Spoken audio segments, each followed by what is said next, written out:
بسم الله الرحمن الرحيم والصلاة والسلام على خير الأنبياء والمرسلين وحبيب إله العالمين أبي القاسم المصطفى محمد وعلى آل بيته الطيبين الطاهرين المعصومين. Distinguished guests, brothers and sisters, dear viewers at home, Assalamu alaikum wa rahmatullahi wa barakatuh. Peace and blessings of Allah subhanahu wa ta'ala towards you all, dear viewers, on this occasion, this sad occasion, the martyrdom of Imam Al Sajjad alayhi salam.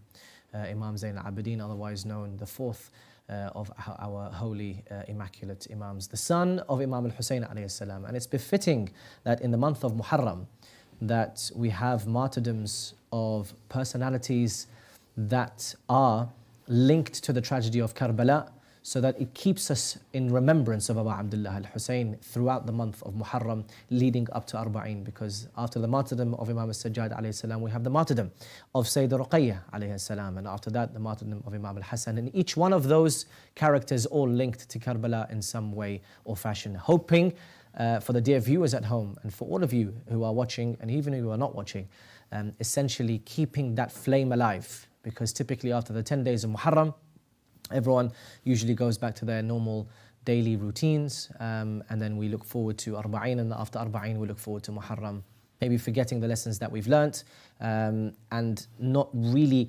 implementing the changes into our lives. So hopefully this session, this show today, Verses of Love, exclusively on Imam Hussein TV, will be a gateway for you to be able to connect to Imam Al Hussein alayhi salam. If you have disconnected from the passion of Muharram and Ashura, hopefully this session today, this show today, will be able to reconnect you to the fire and to the passion of Karbala and Imam Al-Hussein alayhi salam. Here to hopefully give you that connection, I'm delighted to be welcomed by and in the presence of His Eminence Syed Ali Al-Nawab.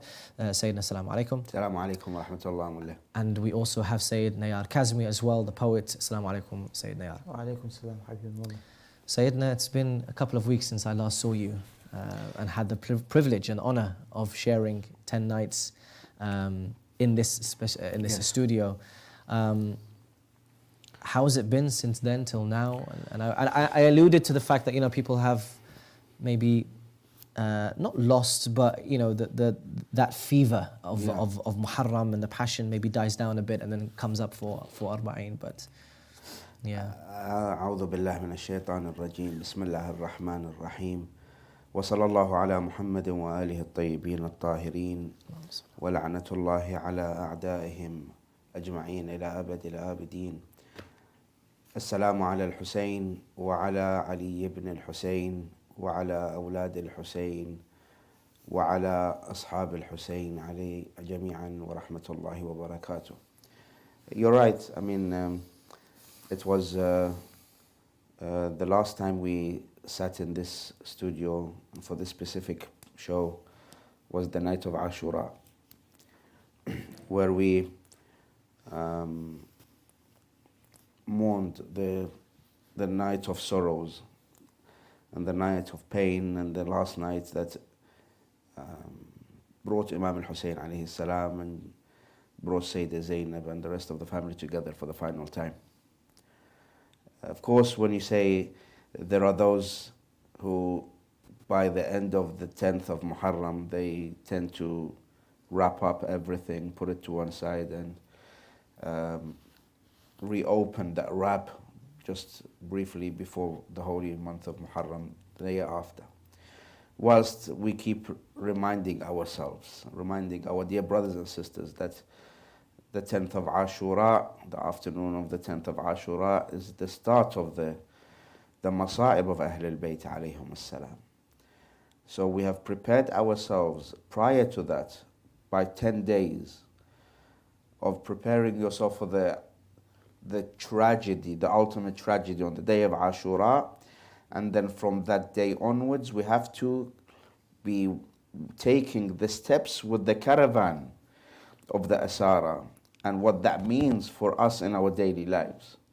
Which means that's when Lady Zainab Salamullahi alayha and Imam Zainul Abidin and the rest of the Immaculate Bani Hashim, they continued the route and the path of Abi Abdullah al-Hussein, which is the path of Rasulullah sallallahu alayhi wa alihi wa sallam, and hence being the path of the other 123,000 prophets before the Holy Prophet of Islam, which is the path of Allah subhanahu wa ta'ala. So we don't stop on the day of Ashura. Our faith and belief calls us and draws us to continue mourning, and through this mourning we learn, we better ourselves, we advance in our faith and in our religion. At the end, from Karbala, from the lessons of Ashura and from the lessons of the caravan of the captives and Ahlul Bayt alayhim salam, whether it's in Kufa, whether it's what happens during the way to Sham, and whatever of tragedies that broke the heart of Sayyidah Zainab and broke and shattered the heart of Imam Zainul Abidin, and the lessons that we can derive from that, and then eventually coming back to Karbala very briefly, and then settling down in the holy city of Medina. So at the end of the day, when one Imam dies, in this case when Imam Al Hussein alayhi salam was tragically killed and martyred, and his body was separated, it's the start of the mourning of the next Imam. So we don't just stay in Karbala and we mourn Karbala and that's it, we stay with Imam Al Hussein in Karbala and we leave, God forbid, the Imam after him to go to Kufa and Sham by himself until next Muharram. No, we continue walking with Imam Zain al-Abidin. We continue learning from the sermons and the speeches of Lady Zainab and Imam Zain al-Abidin in Kufa and Sham. Absolutely. And we continue, inshallah, to implement these lessons from how they continued, not going back to their normal lives when they came back to Medina. So we copy that and we implement it in our lives. So we will return to the Masa'ib of Imam Al Sajjad, and specifically what you refer to is, from the 10th onwards, it's the tragedy of Sayyidah Zainab alayhi salam and Imam Al Sajjad to a certain, because he was still, as we know, he was very ill, but he was still dragged from city to city, although he was ill. We'll return to that. But after he returned to Medina, what was life like for Imam Al Sajjad alayhi salam? Of course, leaving Karbala and going through that journey from Karbala to Kufa, from Kufa to Sham, and all the sorrows and pains that happened to them is one, and them coming back from Sham to Karbala is another, and from Karbala making their way to Medina, and what state they entered Medina is another. So when they arrived in Karbala on the 20th of Safar, and to some narrations they remained for 3 days, and then after 3 days Imam Zain al-Abidin, fearing for the life of his auntie Zainab salamullahi alayha, instructed the caravan to move back towards Medina. They arrived in Medina, according to history, the 2nd day of Rabi' al-Awwal, the year 61 AH. Okay. So roughly 11 days or 12 days it took them to come back from Karbala to Medina. Now you might ask me, when Imam Al Hussein alayhi salam left Medina, went to Mecca, from Mecca went to Karbala, that took months. How could the family in that state make their own way towards Karbala, towards Medina, from Karbala in 11 or 12 days? I would say, first of all, this is a family which has been broken. This is a family that wants to go back and settle down, to start its mourning, because they weren't allowed to mourn, they weren't allowed to cry.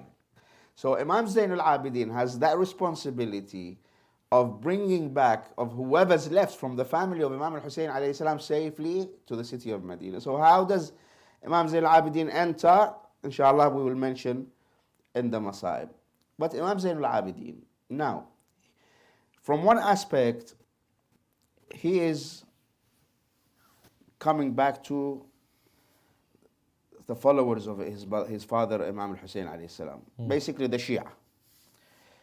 And not only the Shia were in the city of Medina, there were those who were of different denominations, different affiliations. They followed, for example, the Uthmani sect, they followed the Marwani sect, they followed the Bani Umayyah. So they weren't in agreement with the movement of Imam Al Hussein alayhi salam. So Imam Zainul Abidin here was in a kind of a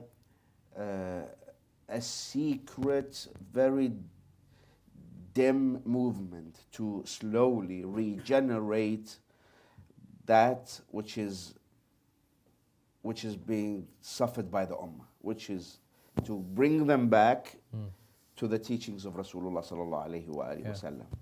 So here we find that Imam Zain al-Abidin salawatullahi wa salamu alayhi very calmly, very quietly, very subtly, although there are different movements happening here and there during the stay of Imam Zain al-Abidin in the city of Medina, like revolutions, like political movements between the Umayyads and the Abbasis and the Marwanis, they're all fighting against each other, wanting to get a piece of that cake. And the unrest in the Umayyad dynasty, in the Umayyad family after the events of Karbala. So Imam Zain al-Abidin here starts to divide his time for being able to continue his work as an Imam. So one of the ways that Imam Zain al-Abidin salawatullah alayhi was able to reintroduce the values of Ahlul Bayt alayhim salam in that very electrified atmosphere in the city of Medina, with spies watching over this family and the whole city of Medina, was through organizing classes. Right. For example, if we go back to the books of history and Tariq, we find that Imam Zain al-Abidin had Quran tafsir lessons and circles. Al-Zuhri is one of the scholars, one of the well-known scholars of the city of Medina, who wasn't in the line of Ahlul Bayt alayhim salam. And he, in the books of history, it's narrated that he comes to speak highly about the knowledge of Imam Zain al-Abidin, at least in the areas of the exegesis and the tafsir of the Holy Quran, where he says, I, Zuhri, used to benefit from the tafsir of Imam Zain al-Abidin to the Holy Quran. So Imam Zain al-Abidin in the city of Medina, in the mosque, has tafsir circles and classes. Other than that, the Imam Zain al-Abidin also started through the concept of paying for servants and slaves. He used to go to the market, buy, in those days there were servants or slaves being bought and sold. So he used to buy those individuals, bring them to his house, to his home, provide the life necessities and also educate them. And Imam Zain al-Abidin did not keep them for a whole year. It is narrated that every Eid al-Fitr, Imam Zain al-Abidin will come to them, will tell them, today is the day of Eid. You've stayed with me, you have been educated. Now I want to give you one gift on this day, which is you are free to go. Subhanallah. But I have one condition. And that condition is that wherever you go to settle down, I want you to share this knowledge that you have received from me to other people. Subhanallah. So this was one of the networks that Imam Zain al-Abidin, through which he established the reintroduction or introducing the knowledge of Ahlul Bayt towards the Muslims and amongst the Muslims. So he wanted to, I guess, take advantage of the fact that there was political turmoil going on. The Abbasis were like, oh, look, Imam Hussein was killed, and let's do a revolution in the name of Imam Hussein because he's part of our bloodline. Nah. And the Umayyads were still, there was revolution after revolution coming on. So he said, you know what, let's leave that to them and let me focus on actually implementing Imam Hussein's plan, and that's to resurrect the teachings of the Ahlul Bayt and resurrect the teachings of the Prophet, which is the Quran and the Ahlul Bayt. And so that's exactly according to... Because the Umayyads, one of the things that, or the main thing that they were doing to pave the way for the events of Karbala and what happened in Ashura, and what they gave as an excuse, is that in 80 years after the death of Amir al-Mu'minin Ali ibn Abi Talib, they tried to take away this concept of religiosity and salah and Quran from this holy household. That's why Amir al-Mu'minin Ali ibn Abi Talib, when he was killed in the mihrab, people of Sham were questioning what was he doing in the masjid. Subhanallah. Because they were being told by the Umayyad media that he doesn't pray. He doesn't have anything to do with salah. He is a khariji. He is someone who's gone out against the Khalifa and the Imam of his time, so-called the Imam of his time. The same thing was played and practiced against Imam Al Hussein alayhi salam, as he is, God forbid, someone who has gone against the leader and the leader of his time. So he doesn't have anything to do with Quran, and he doesn't have anything to do with Rasulullah. He doesn't have anything to do with Salah. Right. Here, this was one of the ways for Imam Zayn al-Abidin to reintroduce this to people. Say, people. That's why in his sermons in Kufa, in Sham, Imam alayhi salam, how did he introduce himself? One of the ways that he introduced himself, he used to say, Ana ibn Makkah. And everyone knows where Mecca is, and where and what position Mecca holds in the house of Muslims. Ana ibn Makkah wa Mina. Ana ibn Zamzam wa Safa. Ana ibn man hamala az-zakat bi atraf al-rada. I am the son of the one that placed Hajar al-Aswad.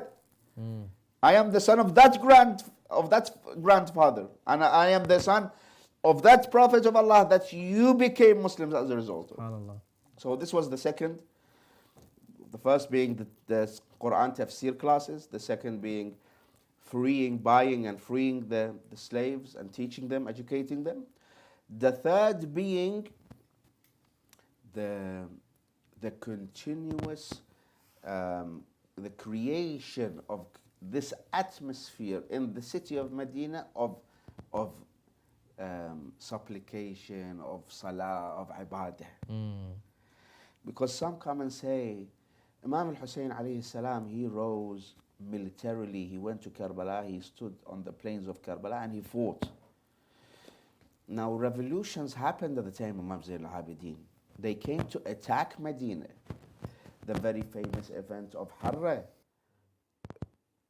3 years after Karbala, when Yazid ibn Muawiyah alayhi la'inullah, when he ordered his army to go and do whatever they please in the city of Medina, Imam Zayn al-Abidin, where was he? He was in Medina. So some come and question that, what was the role of Imam Zayn al-Abidin in that? Why didn't Imam Zayn al-Abidin rise like his father, Abi Abdullah al-Hussein? Imam Zayn al-Abidin, and this is one thing that we need to understand, not only Imam Zayn al-Abidin, after Imam Zayn al-Abidin, Imam al-Baqir, Imam Al Sajjad, Imam Musa ibn Ja'far, and the rest of the Imams, where they used to be asked, Ya ibn Rasulillah, why don't you rise against this oppressor of your time? The Imam alayhi salam used to answer the answer of Ali ibn Abi Talib. If I only had the honest, sincere companions around me, then that hujjah, that excuse would fall, and I have to practice. But Imam Zayn al-Abidin in Medina, he knew he didn't have any support. The people of Medina did not have any support. They were weak in terms of military. That's why the army of Sham was able to do whatever they wanted to do in those 3 days that they attacked the city of Medina, in that event of where they call it Istabah al-Medina. He told his army, the army of Sham, the city of Medina is mubah. Subhanallah. There are no boundaries, there are no limits. Do whatever you want. Wow. Why? Because there were individuals from Medina, the companions, that went to Sham and saw and noticed the state of the government, the state of the head of the government. He was a drunkard, he was playing with animals, he was doing lahwan la'ib, he was enjoying himself, he was getting into relationships with his relatives, ancestry. So here, they came back to Medina and they said, by Allah, we will not remain under the oath of and the allegiance of the government of Sham.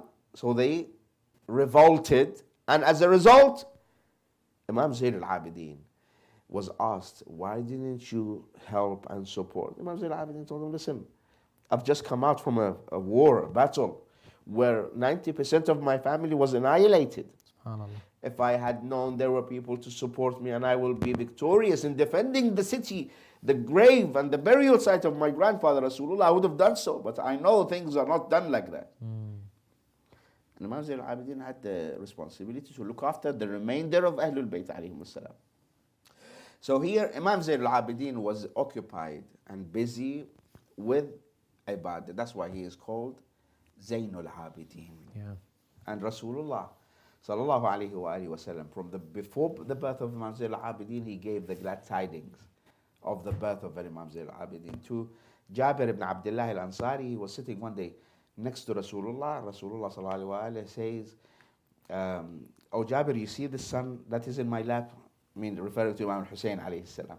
He will have a son by the name of Ali, who will be known as Zaynul Abidin. SubhanAllah. You will meet him and you will meet his son Muhammad ibn Ali, and if you do, send him, carry my salams and salutations to him. So Rasulullah gave the glad tidings that this is the master of the Abidin, the worshippers. And here there are many narrations, but the ibadah, the extent of the ibadah of Imam Zayn al-Abidin, when he was getting ready for salah, doing wudu and ablution, they used to notice that the color of the face of the Imam would change. They would ask him, Yabna Rasulullah, why do we see you in that state? You are getting ready to go to salah. Imam Zayn al-Abidin salatullah alayhi used to say, do you know who I am going to stand before? Now, if we take those lessons of Imam Zayn al-Abidin, if I speak to myself, in what state do I get ready to go to salah? First of all, do I pray on time? Do I keep salah in my mind? Before the time of salah, I go and prepare myself. I reflect on my actions during the day, and in what kind of a condition do I go and stand before Allah subhanahu wa ta'ala, and how do I have the audacity to go and stand before Allah, knowing that I have committed all of these sins and mistakes during the day. And I keep doing that. So Imam Zayn al-Abidin was referring to, oh people, the whole concept of salah, and as-salata tanha an al-fahsha'i wal-munkar. So this was one of the ways, through ibadah, through salah. The servants and the maids, they narrate to us, they describe to us the condition of Imam Zayn al-Abidin. That every time that ما قدمنا له طعاما في نهار. During the life of Imam Zayn al-Abidin, when he came back to Medina, we did not give or place a plate of food in front of the Imam during the day, which means that the Imam was busy fasting. كان صائما نهاره قائما ليله. SubhanAllah. They used to come and say to Imam Zayn al-Abidin, Ibn Rasulullah, we see you engage in salah and ibadah. Is it not time for you to rest? And the same maid and the same servant said, I did not place a plate of food in front of him during the day. وَلَمْ أَحُطْ لَهُ فِرَاشًا فِي لَيْلٍ. At night I did not prepare his place for him to rest.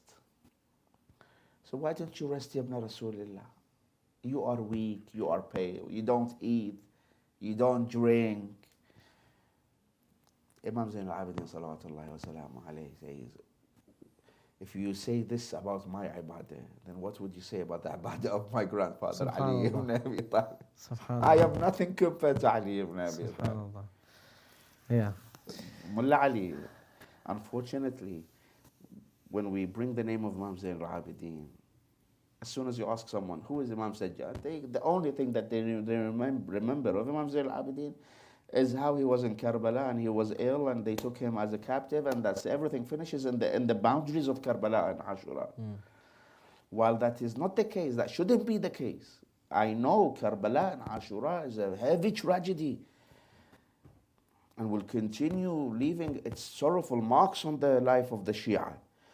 But it doesn't mean that we don't educate ourselves on the lives of the Ma'soomeen. Yeah. There are many things we can learn about Imam Zayn al-Abidin when he came back to Medina.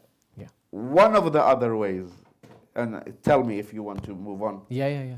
Just a couple of minutes. One of the other ways is that he introduced the aqa'id of Ahlul Bayt, the belief of Ahlul Bayt, salawatullah wa salamu alayhim. Because Bani Umayyah, they changed the look of Islam. Their intention was to bury the mention of Islam and anything that related to Islam. So belief, tawheed, adl, aqa'id, anything to do with Allah, to do with Rasulullah, to do with Ahlul Bayt, to do with the Quran, they didn't want to have. So Imam Zainul Abidin, salawatullahi wa salamu alayhi, was able to do that through introducing 54 supplications. Through these supplications, he introduced in different areas of aqa'id, belief, and wilayah. Okay. If I encourage my brothers and sisters, go and read As-Sahifa As-Sajjadiyya. And why is it called As-Sahifa As-Sajjadiyya? One of the names of As-Sahifa As-Sajjadiyya is Zabur Al Muhammad, the Psalms of the Al Muhammad, or Injilu Ahlul Bayt, the Bible of Ahlul Bayt. Now, why would they give that name? Or Ukhtul Quran. Wow. One of the names of As-Sahifa As-Sajjadiyya is called the sister of the Quran. Now, why would they give these names to a book of dua, a book of supplication? And when we say supplication, the first thing that comes to my mind is that supplication, dua, is something that is between me and my Lord. I want to speak to Allah, I recite the dua. But there are different categories of you speaking to Allah about. Yeah. About your belief in Allah, about your belief in Akhirah, about your belief in Allah's sustenance. So Imam Zainul Abidin in 54 different du'as and supplications through Injilu Ali Muhammad or Zaburu Ali Muhammad. After Karbala, there was no mention of the real values of the Quran. So Imam Zainul Abidin tried to introduce the values of the Quran and the values of the belief through As-Sahifa As-Sajjadiyya. That was fiqh and aqa'id wise. Now through another works of Imam Zainul Abidin, which is the Treatise of Rights, and which, as you alluded to, is Risalat al-Huquq. He did not only want people to become religious and only spend time praying to Allah subhanahu wa ta'ala, because people had lost their societal values. Yeah. Banu Umayyah, they ruined everything. They took away religion, and with religion they took away how people related to each other. Subhanallah. So Imam Zainul Abidin, again, he introduced Salah and Ibadah, and through that he introduced treatise of rights. Imam Al Sajjad had probably a massive role, because Imam Al Hussein sacrificed himself to tell the Ummah something shocking needs to happen for everyone to wake up. Okay, but now that he's gone, someone needed to do the work. And the work was carried out by Imam Al Sajjad, as he mentioned. Yes. But not only is he known for the supplications and the du'as and how God conscious he was, but then he also introduced the rights of people, so that people within society can live amongst each other knowing. Let me make it easier for our dear brothers and sisters and for ourselves. The way I look at Imam Zainul Abidin and that 35 years of his imamah is that I compare him to the works of Rasulullah at the early stages of establishing, say, the foundations of Islam. Yeah. Because Imam Zainul Abidin, literally, after Karbala, they asked him, after Karbala, how many Shi'as did you have? How many followers of Ahlul Bayt did you have? Imam Zainul Abidin said, only a few numbers. The numbers of the fingers on your hand. So basically, nothing remained of Ahlul Bayt, of the remembrance of Ahlul Bayt. So Imam Zainul Abidin had to come back using the sacrifice of Imam Al Hussein alayhi salam to set the standards and the foundations and establish and restart rebuilding that building of Islam. And he done that because militarily he can't do anything.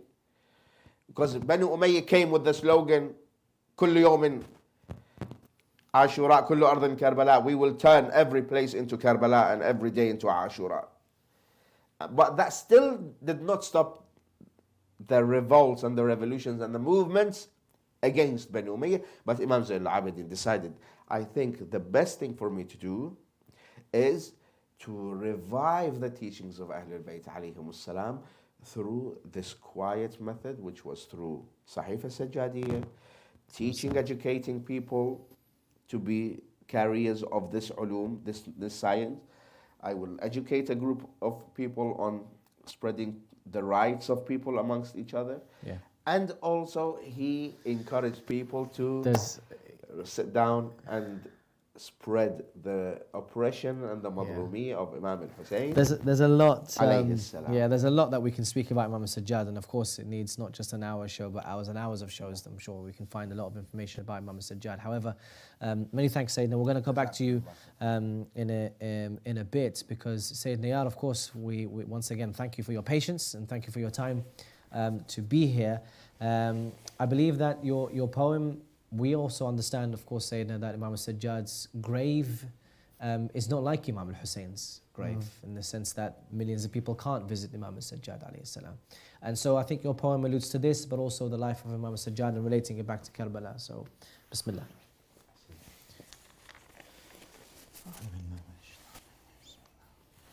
Could I use the mic? Yeah, of course, sorry. Bismillah. صلوا على محمد وآل محمد. اللهم صل على محمد وآل محمد. If it's easier for you, Nayyar, do you want to stand? No, I'm okay. No, you're okay. So this first segment's about Baqi, and then slowly by slowly it leads back to Karbala. The first segment starts off with, they say to me, Habibi. They say to me, Habibi, come to Dubai. I tell them, Habibi, why? Let's go to the shrine. In fact, there is no shrine, just some barren graves. These stars don't shine, no marble, no dome, no minaret, just a broken home. No golden doors forevermore, a legacy inherited from their mother.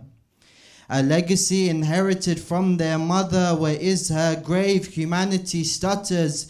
It's as if those souls laying in their eternal abode have decided, if mother can't have her palace, then our graves shall be a symbol of her injustice. We want no doors, they utter. We want no doors, they utter, like the wreckage of the house of Mother Zahra. We want no dome, no shade for the visitors, so they experience the heat that befell Mother Zahra, crushed behind a burning door, lost to humanity, until the final trumpet roars. It's as if Baqi itself calls out to the visitor. Why do you roam my ground like a prisoner? Take off these shackles, I'll be your caretaker. For when you visit my land, there is only one prisoner. To this day he is oppressed, shackled to his grave. Without a visitor in sight, his lovers he craves. But the greatest of oppression I shall now narrate. But the greatest of oppression I shall now narrate. Now imagine your Imam, in his son's lap he lays, a mark seen on his throat, even time could not heal away. His body is weak from the deadliest of potions. His mind is so fragile, in agony from the poison, he loses consciousness and his body shivers. What is it that he sees? He loses consciousness and his body shivers. What is it that he sees? What are these footsteps he follows in an ocean of sandy seas? It starts with a trail of tiny footsteps, barely making a dent in the sand.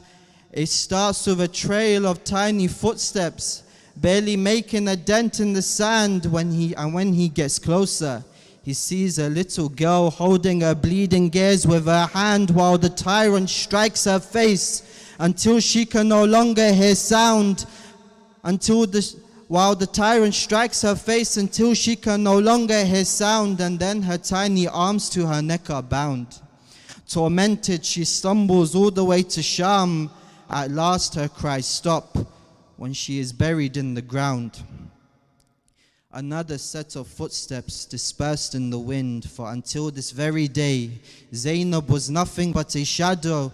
Until the death of her king, now he sees her run from tent to tent, putting out fires, no time to lament. And when she finally has a moment, she searches for her armor. And when she stumbles upon his arms, she calls out to her father. The final set of footsteps seem heavier than the rest.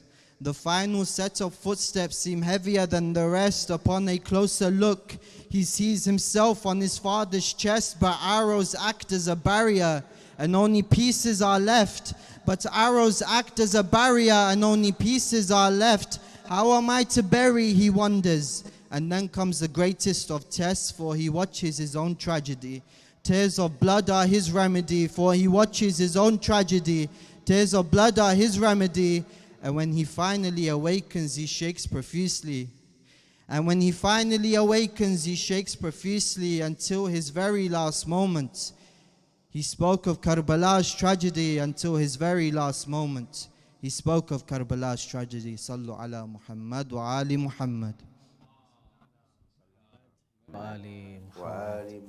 Many thanks for that poem, Nayyar. Inshallah, we hear from you soon, and may Allah give you the strength to continue writing for Al Muhammad. Thank you very much, Syed Nayyar. On that note, brothers and sisters, we're going to take a very, very small break. But before we do, we want to once again thank Syed Nayyar Kazmi for coming onto the show. And inshallah, we'll see you soon, because we're going to be bidding good farewell to Syed Nayyar and then welcoming on another guest, inshallah, after. So Syed Nayyar, once again, thank you for your time. So yeah, we're going to take a very small break, and inshallah, after the break, we'll welcome Mulla Amir Al-Kathemi, as well as the lamentations and the eulogies by Sayyid Ali Nawab. So inshallah, we can see you in the next couple of minutes.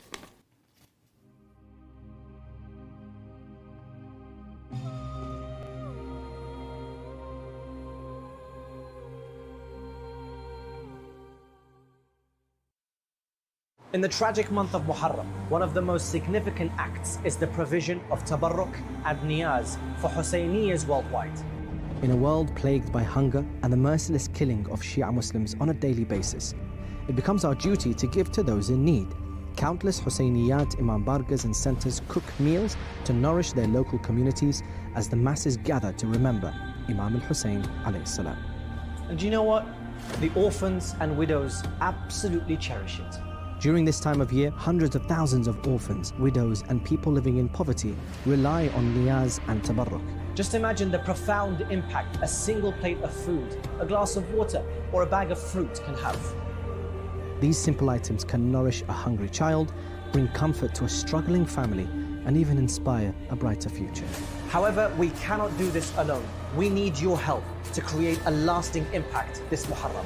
Join us in this collective effort to provide basic necessities that every human deserves. Make your niyaz count and donate your tabarruk now so that it can reach the Hussainis and the Zainabis of today.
Bismillahirrahmanirrahim. Water well project.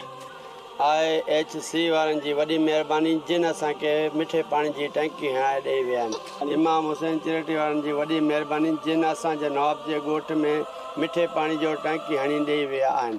असांखे हिते पाणी जी वॾी तकलीफ़ हुई हिननि असांजी मिठो पाणी जो मया करे असांजो तकलीफ़ ख़तमु करे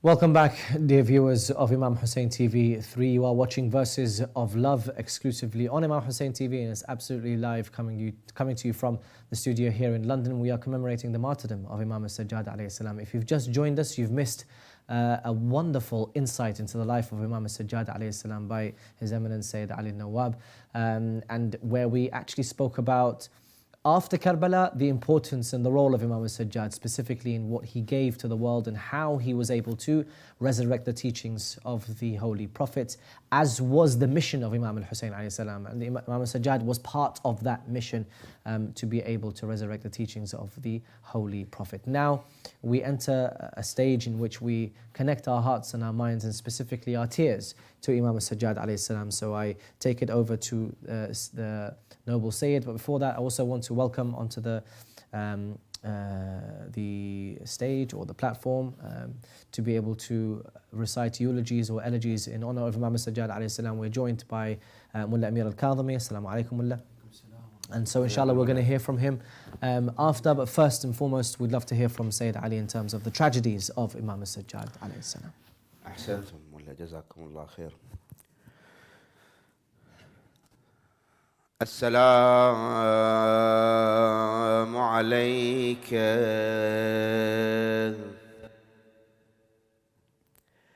يا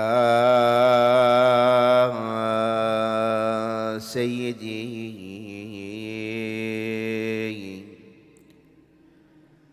يا زين العابدين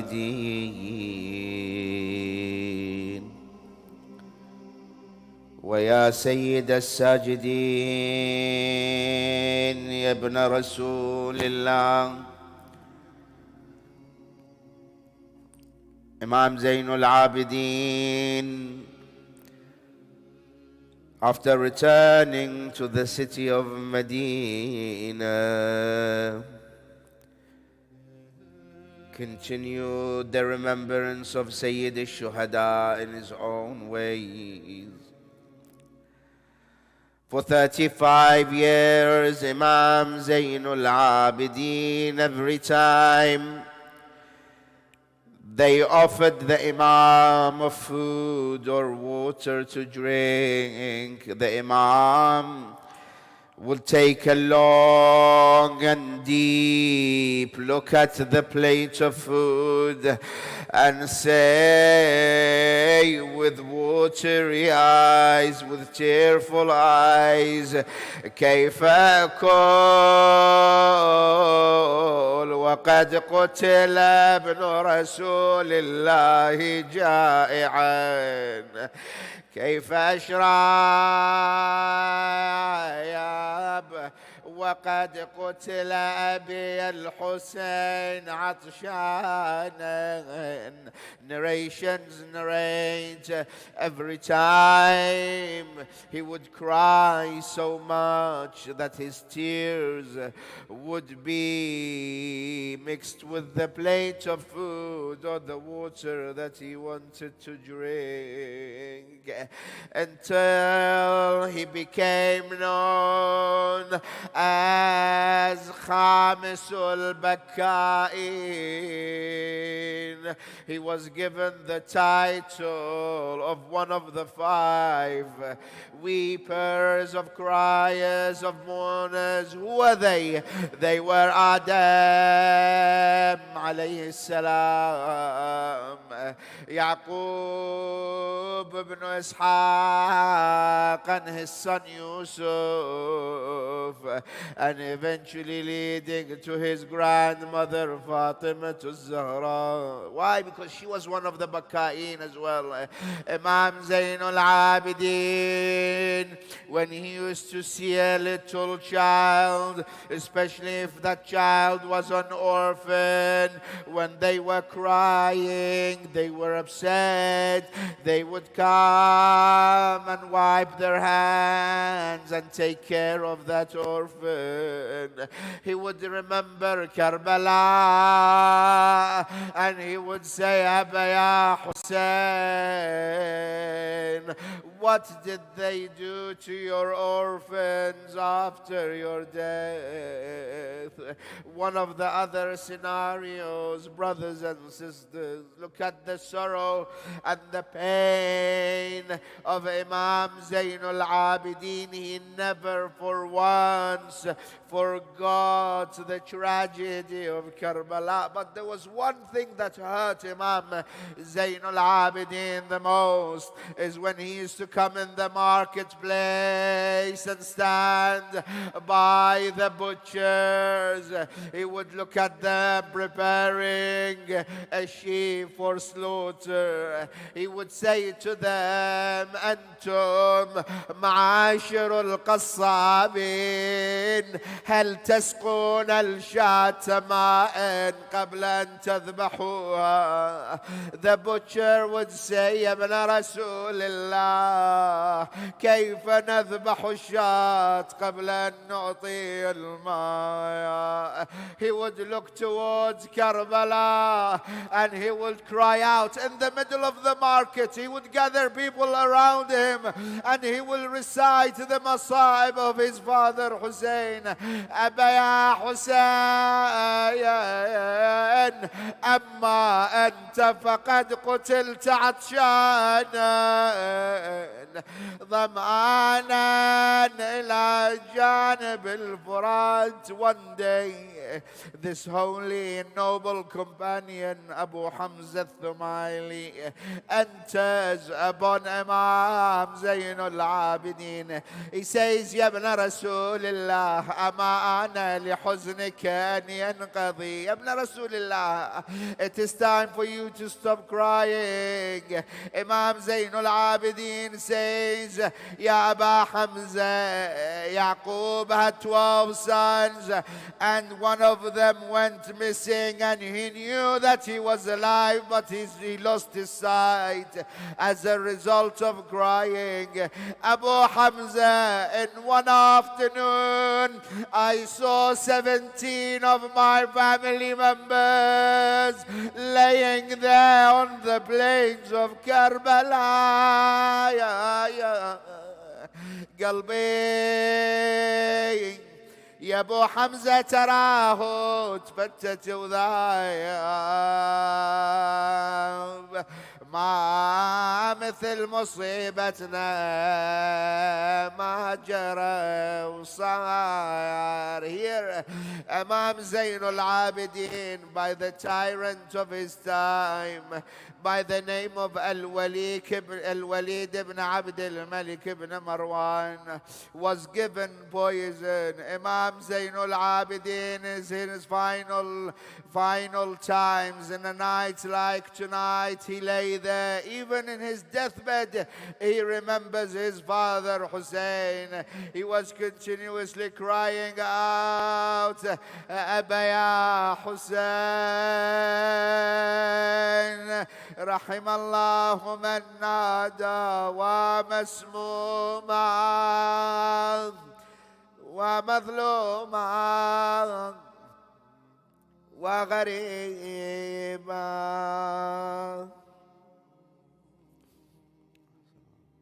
ملا أمير تفضل.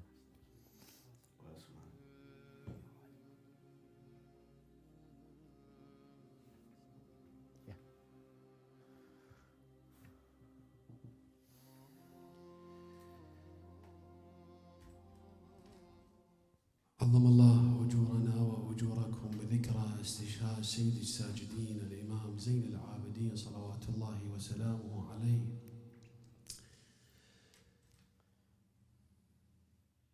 تقول الرواية عندما سألوا الإمام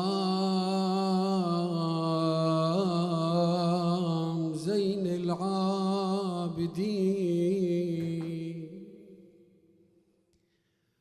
لماذا هذا الحزن والبكاء الدائم يا ابن رسول الله؟ قال يعقوب فقد ابنا واحدا وابيضت عيناه من البكاء علي، وأنا رأيت أبي وأهل بيتي يذبحون حولي.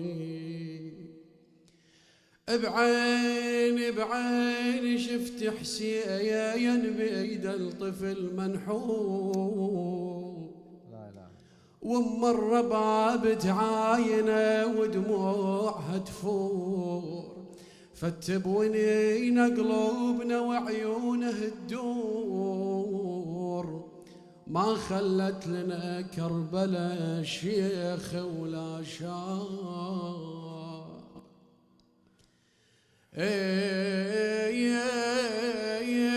واعظم مصيبة زيدت حزني علي داست على جسم حسين خيول ومية، سلبوا عزنا وسيروا زينب سبية حسروا من كثر المصايب راسها شاه. عندما أراد إمامنا الباقر تغسيل الإمام زين العابدين عليه السلام، يقول رأيت آثار الجامعة والقيود على عنقه وجسده الشريف، قام وغسل الباقر بإيده وشاف الجامعة مأثرة بجيده، أو شاف الساق بيهش عمل قيده، قعد يبكي وعلى حاله يتهضم، قعد يبكي وعلى حاله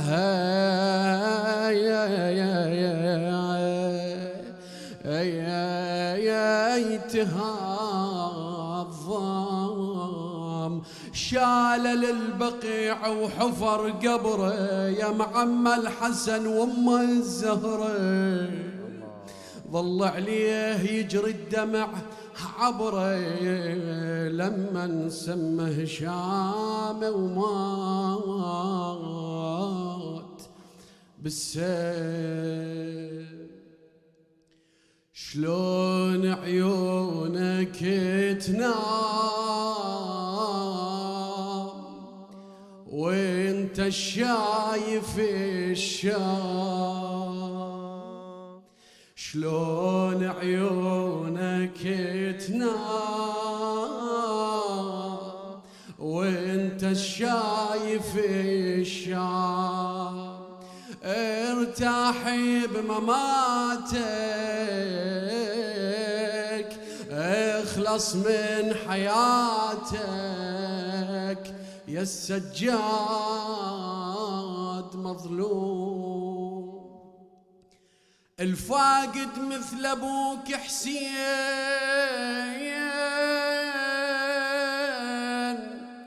المن عايش سنينه، والحاضر ظهر عاشور أبد ما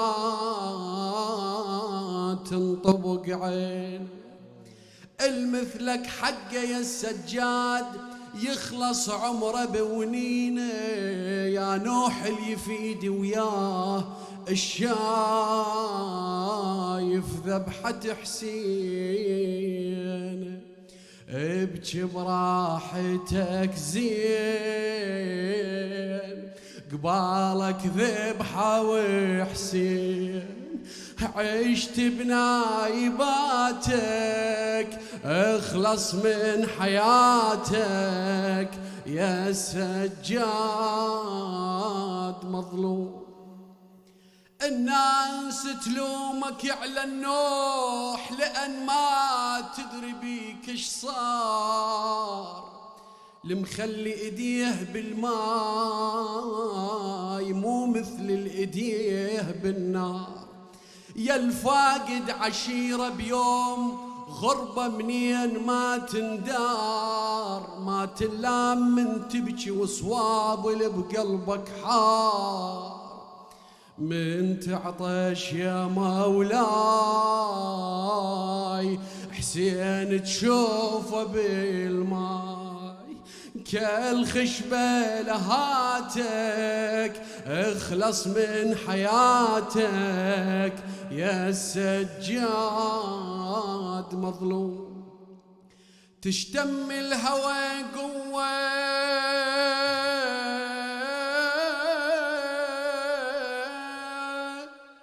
تشتم الهوى قوة والطف ما ترك لك حيل. تذكر ركض عماتك ما بين الزلم والخيل، لا خيمة ولا وليان بس انت واجاك الليل. تميل القاع والبيها اعمامة راسك من تميل. صدق يا زين العباد نامن فوق الرماد. يا الهضمة وخواتك اخلص من حياتك يا السجاد مظلوم. يا من بيك عطر حسين مولاي،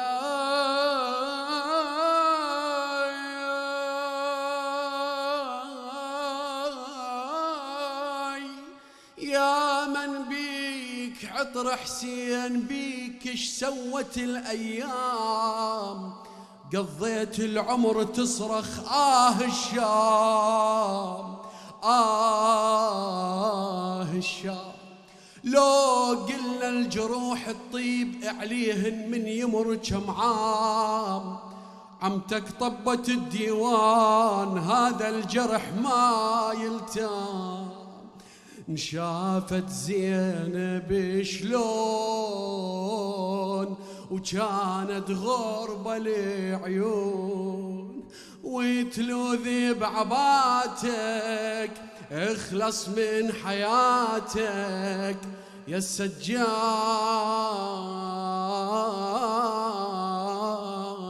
مظلوم. اللهم صل على محمد وآل محمد. طيب الله أنفاسك Mulla Amir. Thank you very, very much for that genuinely heart-wrenching eulogy and elegy for Imam Al Sajjad alayhi salam. And in essence, it's like what in a very brief translation. Of course, there were many poems that he recited in there, or many sentences that he recited. But how is it that you sleep knowing what you've seen in the land of Karbala? In any case, we hope that this show, this episode of Verses of Love, has served its purpose in terms of connecting you to Imam Al Sajjad alayhi salam and the calamities of Imam Al Sajjad. However, as Syed mentioned, yes, the calamities of Imam Al Sajjad is something that no one else will ever go through. However, there is a lot that he left behind for us to take into our lives in order to really get close to Allah subhanahu wa ta'ala. And that was the main aim for Imam Al Sajjad. The legacy that he left behind is that he left us gems, he left us literature, he left us a legacy that we are able to connect to Allah subhanahu wa ta'ala through these immaculate Imams. And so I'd love to thank once again Sayyidina for your time. Really, really appreciate it. The information and the wisdom that you gave by Imam Al Sajjad is absolutely fantastic. So thank you very much for your time, Sayyid Ali, and of course Mulla Amir, once again, thank you very much for your time as well. And on that note, thank you for the dear viewers for watching, and inshallah, in the next couple of episodes of Verses of Love, please look out on our socials. We could be coming to the screen very, very soon. In any case, I hope you a very good evening. Wassalamu alaikum wa rahmatullahi wa barakatuh.